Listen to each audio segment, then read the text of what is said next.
Mr. Alden Richards and Miss Catherine Bernardo. Totoo nga bang may kakasuhan dahil dito? But before that, if you haven't subscribed yet to my YouTube channel, please don't forget to like, share, and subscribe at i-hit mo na rin ang notification bell for more showbiz updates. Bago tayo of course magpatuloy sa ating updates for today's video, ay nais ko pong pasalamatan kayo for always watching and trusting this channel. Thank you so much sa inyong laging panonood at palagi ang pagsubaybay sa mga updates po natin. Maraming salamat po. And this time, ito, bago tayo magpatuloy sa ating updates, ay meron tayong tinatawag na comment of the day dito po sa ating channel kung saan namili tayo ng ilan sa mga komento po ninyo na related po dun po sa ating pong kaka-upload lang. Sabi po ng isang comment, si Miss Raquel Bersosa, bakit pinagpipilitan ng mga tao na nag-iiwasan si Catherine at Alden? Sinasadya po talagang hindi pagsamahin sina Alden at Catherine sa mga awarding kasi kailangan mag-focus po tayo sa tambalang Catherine at James Reid. Bigyan natin ng chance, no? Sabi ni Miss Conchita Verde, malaki ang tiwala ko kahit one movie pa lang na direct Alden, napakataas ng possibility na kaya niyang i-direct si Kat. Kaso, nasa ibang network sila at hindi yan si Alden gagawa ng pelikula kung walang relevance na mensahe sa lipunan. And sabi ni Miss Marilu Ching, yes, Kat made the choice to be with Mayor Alcala. It won't be long and the truth will come out. Whether Kat made the right choice or not, that's her problem. She's old enough to take responsibility for her action. The thing that fascinates me about her, the effort she does to hide the relationship. Which is very true, diba? Kung sakali man lumabas yung katotohanan patungkol dyan, tangi si Miss Catherine lang naman talaga yung makapagsasabi kung ano yung totoo. So anyways, eto na, napag-usapan natin ito dahil meron pong mga kumakalat at nagsisirculate na news ngayon na itong si Alden Richards ay talagang tinuloy pala di umano ang pagdedemanda. Isang nakakagulat na balita ang muling umalingaw sa mundo ng showbiz nitong October 2025 ang umano'y pagkawala ng mahigit 100 milyon ni Alden Richards dahil sa isang scam. Ayon sa ulat ni Ronnie Carrasco III sa The Manila Times, tinalakay ng programang Christy Per Minute ni na Christy Permin at Romel Chica ang usapin na ito kung saan pinagtuunan nila ng pansin ang mga pahayag ni Alden sa kanya mga naunang panayam. Sa naturang programa, ipinahiwatig umano ni Alden na dumaan siya sa isang matinding pagsubok noong 2024.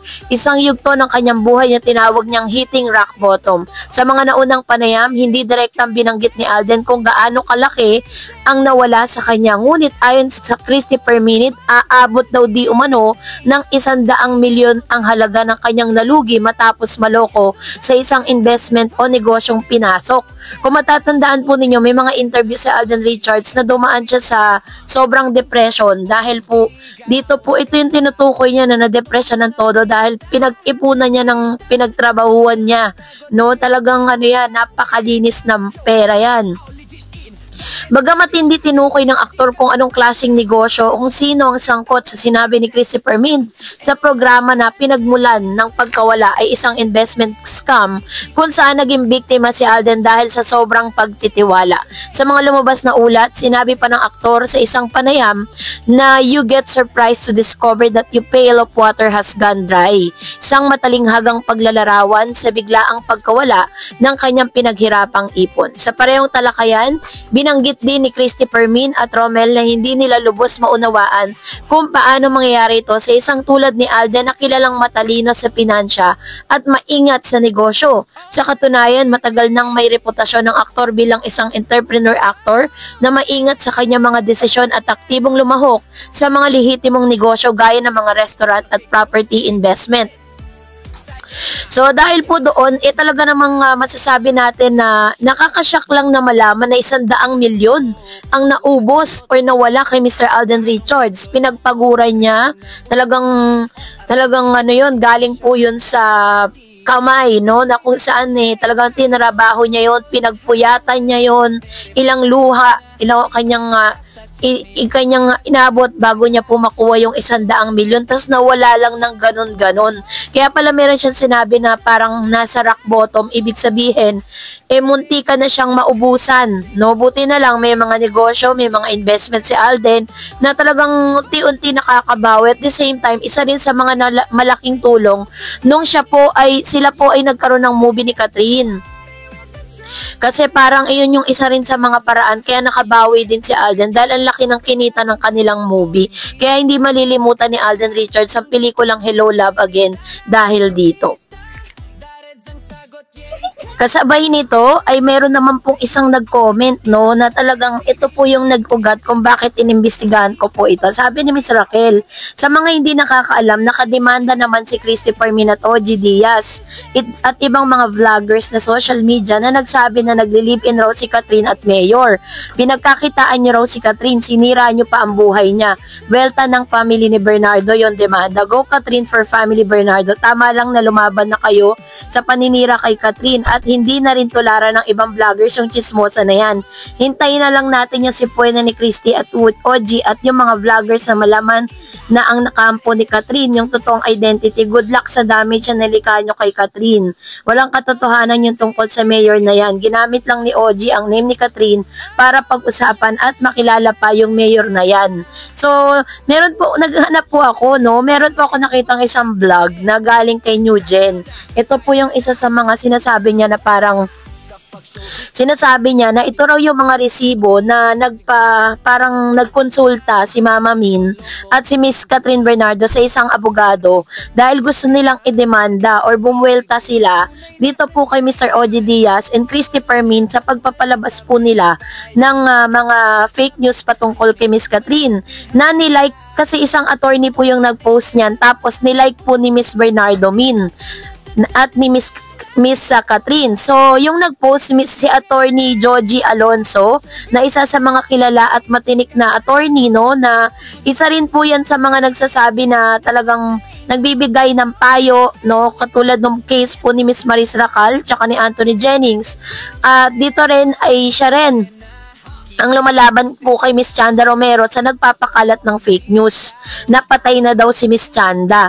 At nag-research po tayo, sabi dyan, most of what appears are speculative posts, social media chatter, YouTube videos making claims like Catherine may belta kay OG at Christy at sinasabing nagdemanda nga daw. Pero wala naman daw pong proof or wala pa pong verified talaga na masasabi natin na resibo na makapagsasabing sila po ay nagdemanda. Kasi para sa akin si Miss Catherine kasi mas malala pa nga po yung mga sinasabi ng mga tao sa social media patungkol kay Catherine.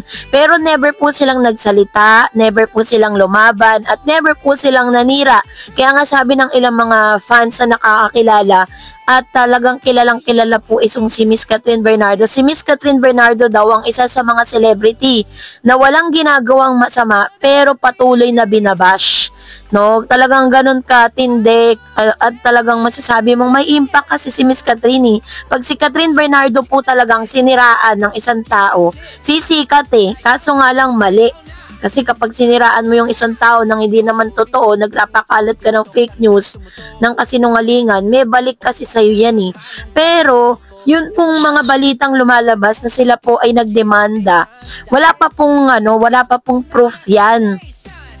Ang sabi po dito, nag-declutter kasi si attorney Joji. Sabi niya, nakita niya raw to sa kanyang, nung nag-declutter siya, na parang merong thank you note sa kanya, na na-appreciate niya, na nilike ni Mama Min at ni Miss Bernardo. Maaaring ito po ay mga, dati niyang mga, mga client na talagang natuwa siya, bigla niyang pinost, pero wala po itong kinalaman kay Catherine at saka po kay Miss Mama Min, So, wala pa po mga demanda ngayon kay Mr. OG Diaz na sinahanap ko rin po kung talagang dinemanda pa sila, kung yung mga latest, latest uploads po nila.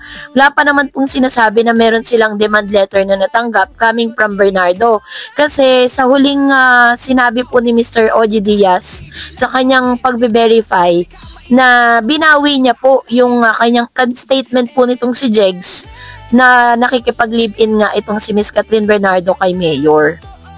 Kaya parang, and then, sa pagkakaalam natin, parang hindi naman bibigyan pansin ni Catherine Bernardo yung mga paninira sa kanya kasi sasabihin lang niya na trabaho kasi nila yan. Yun lang po naman yung sinasabi ni Miss Catherine. So, kayo po, anong yung saloobin patungkol dito? Comment down below. That's it for today. For more videos and updates, please don't forget to like and subscribe. And please don't forget to follow my Facebook page, Dar Eds TV. God bless everyone!